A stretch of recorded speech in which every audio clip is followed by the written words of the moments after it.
ကဲရှာသမျှပတ်စာတွေကလည်းမလိုအပ်ပဲစေဘိုးဝါးကတွေမမြင်တိုင်းတဲ့စကြီးတွေနဲ့ပဲကုန်နေပြီလားဒါဟာကန်စာတာညံ့နေတာဆိုတာထက်ခမည်းရဲ့လက်ဖို့ခမည်းကိုယ်တိုင်ပိတ်နေပြီလို့ပါမြတ်ဗုဒ္ဓကအဒိနာဒါနာလို့ခေါ်တဲ့သူတစ်ပါးပစ္စည်းကိုမတရားလိုချင်တာတို့အခွင့်အရေးယူတာတို့ဟာကိုယ့်ရဲ့လက်လာပါကိုပိတ်စေတယ်လို့ဟောခဲ့ပါတယ်တတိထားရမှာက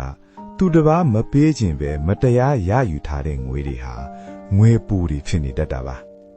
အဲ့ဒီပူတဲ့ငွေတွေခမည်းအိမ်ထဲဝင်လာတဲ့အခါမှာခမည်းရှိမှရှိပြီးသားအီးတဲ့ငွေတွေကိုပါအကုန်လုံးဆွဲထုတ်သွားတတ်ပါတယ်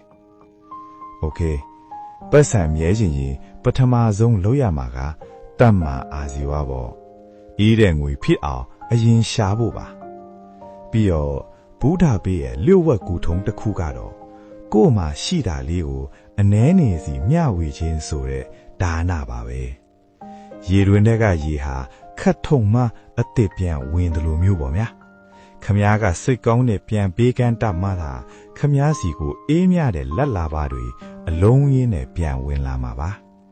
ဒီတော့ခမည်းပတ်စံမြဲခြင်းရင်ဒီနေ့ကစပြီးပူတဲ့ငွေကိုရှောင်ပါ